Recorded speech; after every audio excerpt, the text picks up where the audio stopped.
Hi, and welcome back to It's About the Journeys. This is the start of a new series along the Adriatic Sea, exploring Montenegro and Bosnia and Herzegovina. I'm traveling with my brother Ryan and my friend Ryan B. We'll explore Kotor, hike up its fortress above the bay, visit Perast, then cross into Bosnia and Herzegovina, which most people just short into Bosnia. There we'll see Mostar and Kravica Waterfalls. Let's get started.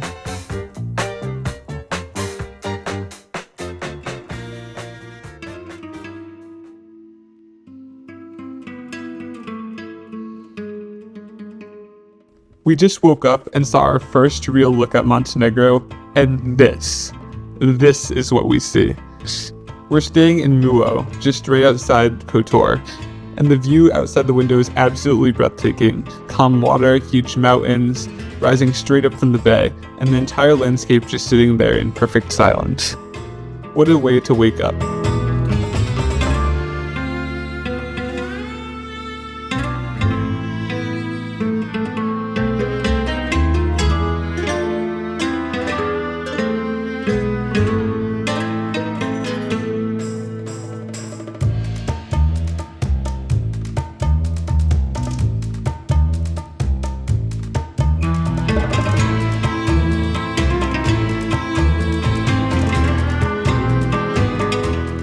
Alright, we're about to do one of the most iconic hikes in all of Montenegro. This is the climb up to the fortress above Kotor. This trail zigzags its way up the mountainside, overlooking the entire bay as you go higher and higher. The walls we're following are actually part of the old defensive system that protected Kotor for centuries, and the fortress itself dates back hundreds of years, built and rebuilt by different empires over time. One of the craziest things about this hike is just how steep it gets. You're basically climbing stone switchbacks straight up the mountain, and every turn gives you a better view than the last.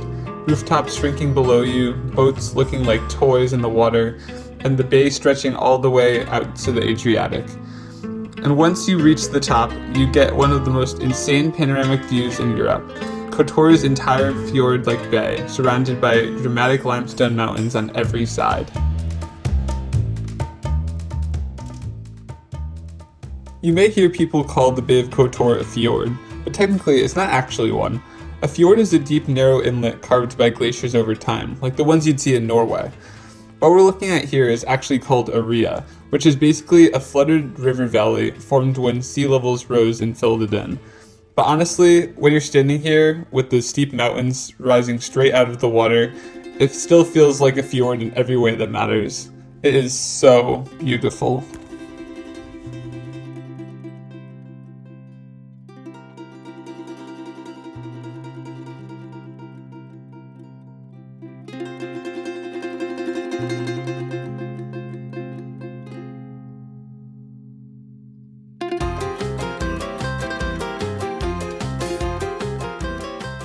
We just finished the Kotor Fortress hike and came down into Old Town Kotor for breakfast. Kotor is one of the best preserved medieval towns on the Adriatic coast, with layers of Venetian history still visible everywhere you look, especially in the architecture and the massive walls surrounding the old town. And one thing you notice immediately here, the cats. They're everywhere, hanging around the squares, walking through the alleyways, just fully part of daily life here. I love them.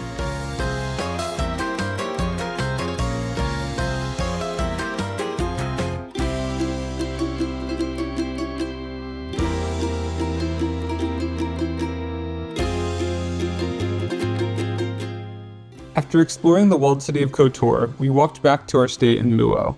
We traveled here in June, and it honestly turned out to be perfect timing. Along the way, we passed the bay and saw a bunch of locals swimming in the water. It was one of those perfect summer days, calm, sunny, and warm enough that the water just looked completely irresistible. The weather here in the summer is usually super dry and hot, with average highs around the upper 80s and lows in the 60s. In June specifically, it barely rains, typically only a handful of days in the entire month. So you get a lot of clear, blue sky days like this. This is my type of weather.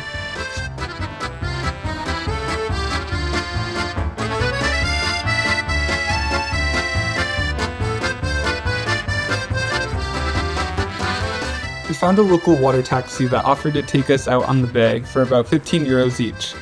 From Kotor, we first rode out to the small island of Church of Our Lady of the Rocks, which sits right in the middle of the water. Then the boat continued to the nearby town of Perast, which we got some time to walk around and explore before heading back across the bay.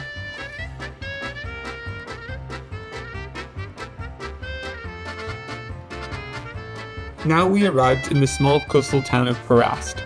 Even though it's tiny today, Perast was actually one of the most important towns in the Bay of Kotor.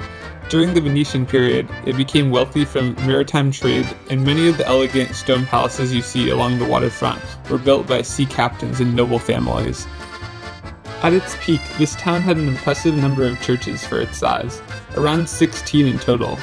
And the tall bell tower of St. Nicholas Church is still one of the most recognizable landmarks here. Today, Perast feels peaceful and almost frozen in time.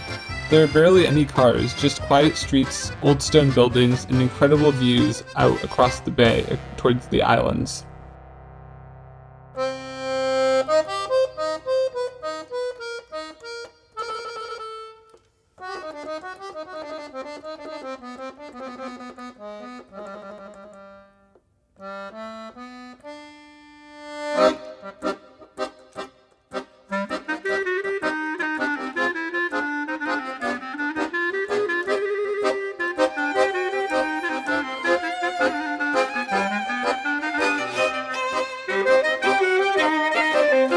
Now we made it to the city of Mostar in Bosnia and Herzegovina.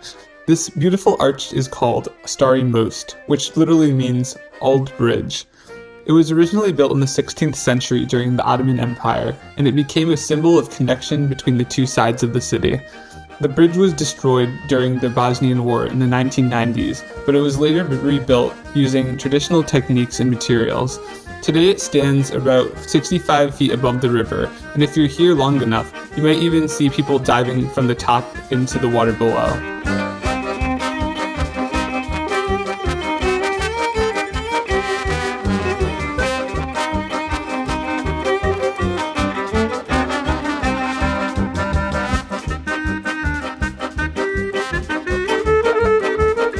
One of the most interesting things about Mostar is that the river beneath the Stari Most has historically divided the city in two sides.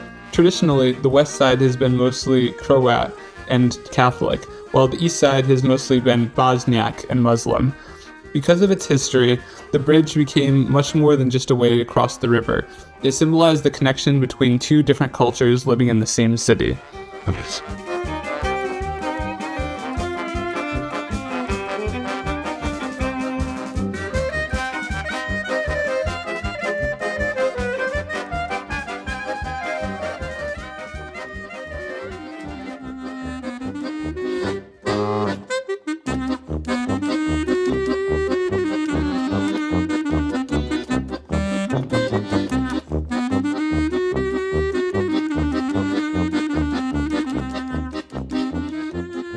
You know how I was saying it's a big part of the culture here to jump off the Stari Most? Well, this guy here was definitely debating it. Jumping is not something you casually do. It takes training, timing, and a lot of confidence because of how high it is above the river.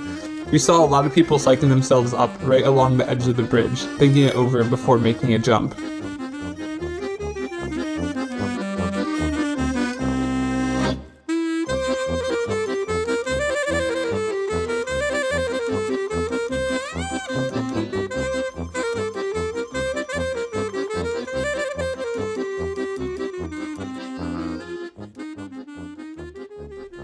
Now we've made it to Kravica Waterfalls in Bosnia and Herzegovina.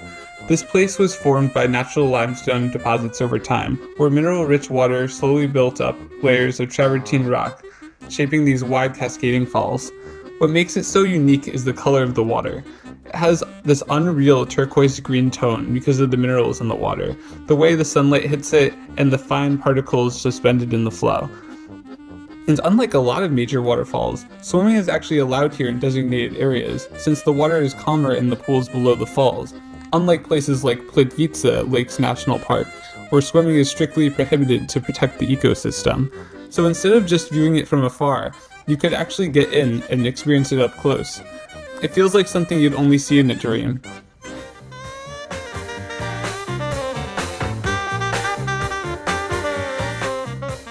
Thanks for watching.